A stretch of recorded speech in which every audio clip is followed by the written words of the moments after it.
Hello and welcome to Sports News. We begin with football. Embattled Dolphins of Port Harcourt striker Eduok has been cleared to return to the Super Eagles pending the conclusion into his transfer saga. This is the decision of the Nigeria Football Federation at its executive committee meeting in Lagos today. The Football Federation said he is free to play for the senior national team after his case was referred to its Ethics and Fair Play Committee for decisive action.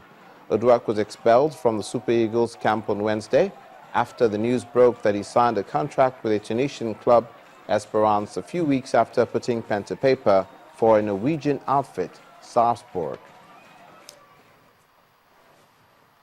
West Brom manager Tony Pulis will listen to offers for Nigerian international Brown Ideye, who was signed for a club record £10 million in the summer transfer market.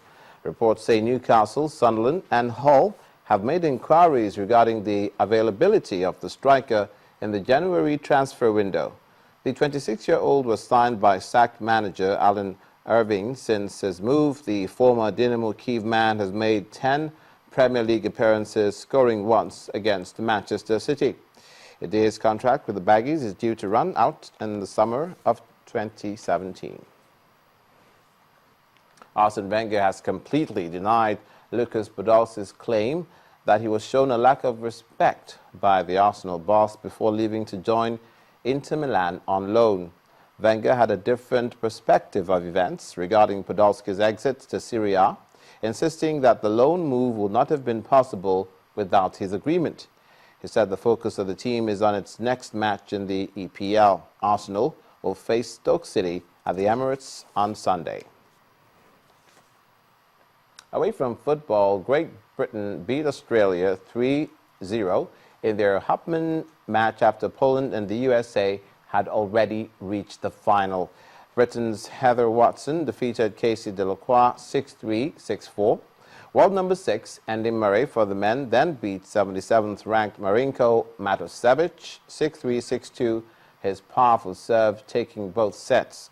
Murray has just 31 titles while Matosevic has none, and it was the Scotsman's third win in 3 meetings. Watson and Murray then teamed up to beat Australia 7-5, 6-1. Finally, Britain's Mark Cavendish says he's unlikely to race at the 2016 Olympics in Rio de Janeiro. Cavendish, who's amassed 25 Tour de France stage wins in his career, believes his obligations with the racing team will prevent him from being in the shape required to qualify for Britain's team. The 29-year-old, who is entering the final year of his contract with the Belgian team he joined from Team Sky in 2013, has long said his commitment to his employers had to come before his ambitions of winning a first Olympic medal. Adding to his uncertainty over Rio is his recognition that the road race course may not suit a sprinter, given that it includes 3 laps over a lengthy climb as well as a cobblestone section. And that's it on Sports News. The news at 10 continues with Ijeoma shortly.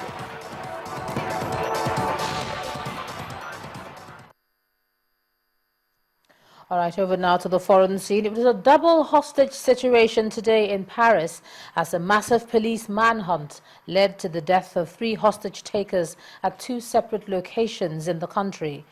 The 2 Kouachi brothers, Sherif and Saeed, suspected of the Charlie Hebdo magazine shootings in Paris on Wednesday, were killed in an assault at a warehouse where they had held a woman hostage north of the country. The police had stormed the massive warehouse in Dammatin-en-Gel, 35 kilometers north of Paris, in an attempt to rescue the hostage, but resulted to the use of force. The 2 hostage takers died in the process, but the hostage was freed. In the second incident, anti-terror forces stormed a supermarket in eastern Paris, where several hostages were being held by another gunman. 4 hostages were killed in that instance at the supermarket. Staying with the foreign scene, pings have been detected in the Java Sea, which could have come from the black box of flight recorders of Air Asia Flight 8501. Here's Cynthia Are with more. Well, thanks a lot. The commander of the Indonesian Armed Forces said that the divers had been sent to investigate the pings. Now, those pings were heard near where the plane's tail was found, and officials say the black box could have been separated from the rear part of the plane. Also today, Sri Lanka's long-time leader, Mahinda Rajapaksa, has been defeated in the presidential election. Official results showed Maithripala Sirisena, a former ally of the incumbent, had won 51.3% of the vote. Mr. Rajapaksa, in office since 2005, said on Twitter that he looked forward to a peaceful transition of power. Finally, a man found dead in Kenya who was linked to the trial of Deputy President William Ruto was implicated in efforts to corrupt witnesses. The International Criminal Court said prosecutors reiterated that they had not been planning to call the man Meshach Yebe as a witness because of this. And that's the foreign news wrap-up. It's back to you now. Thanks a lot, Cynthia. Nollywood producer Jetta Amata premieres his movie Black November in American cinemas. Here's Mayowa Ogunele with the details.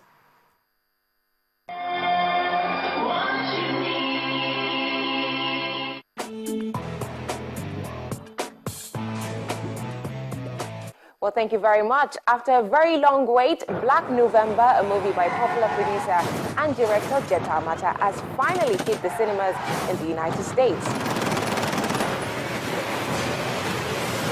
What I'm dealing with. The Hollywood collaboration, which features global music stars such as Akon and Wyclef Jean, tells a story of the Niger Delta community's struggle against the Nigerian government and a multinational oil corporation in a bid to save the environment, which is being destroyed by excessive oil drilling.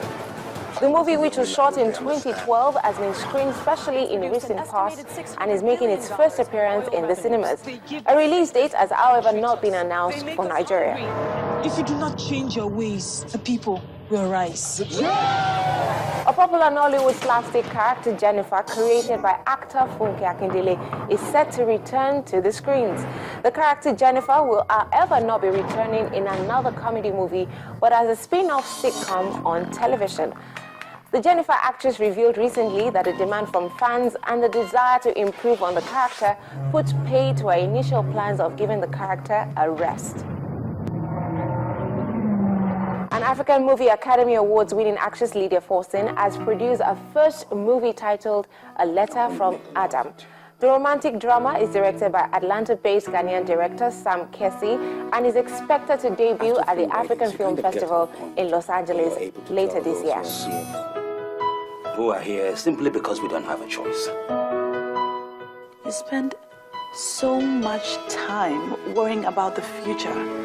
Nigerian-born South African-based recording and performing artist Chinonso Kingsley Emenike, popularly known as The Artist, has released the official video to his second hit single, Abuti.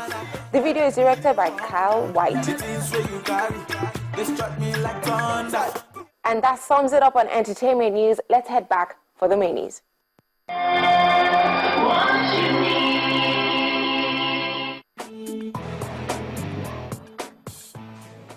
Thanks a lot, Mayowa. Finally tonight, the matriarch of the Adefarasin family, Lady Hilda Adefarasin, begins her nonagenarian years as she marks her 90th birthday. A communion service was held in her honor today in Lagos, where Bishop Oyedepo and her children lauded the virtues of Mrs. Adefarasin. Hymns of celebration and thanksgiving fill the air as family, friends, and other guests gathered at the residence of Lady Hilda Adefarasin to celebrate her 90th birthday. The Holy Communion service, conducted by Bishop David Oyedepo of Winners Chapel, featured Bible readings by grandchildren and special songs of praise and worship.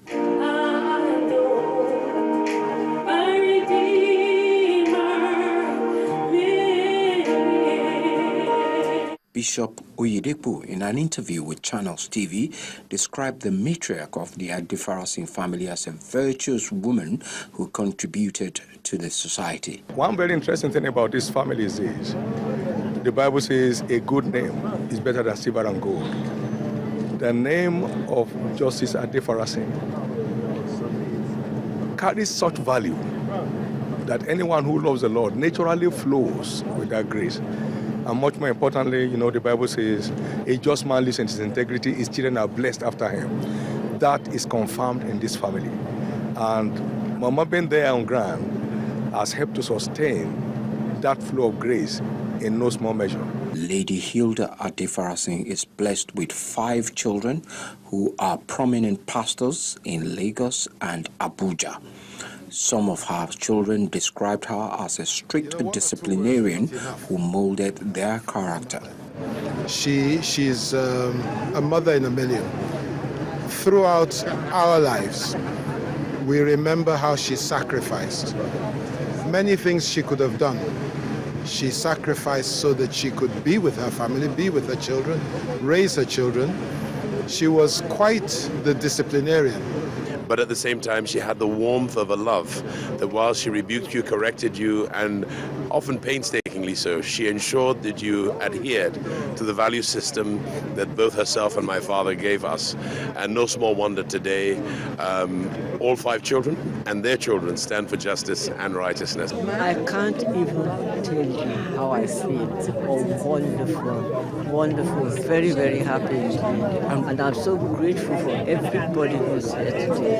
Lady Hilda Adefarasin was married to the late Chief Judge of Lagos State, Justice Adetunji Adefarasin, and was also one-time president of the National Council of Women's Societies.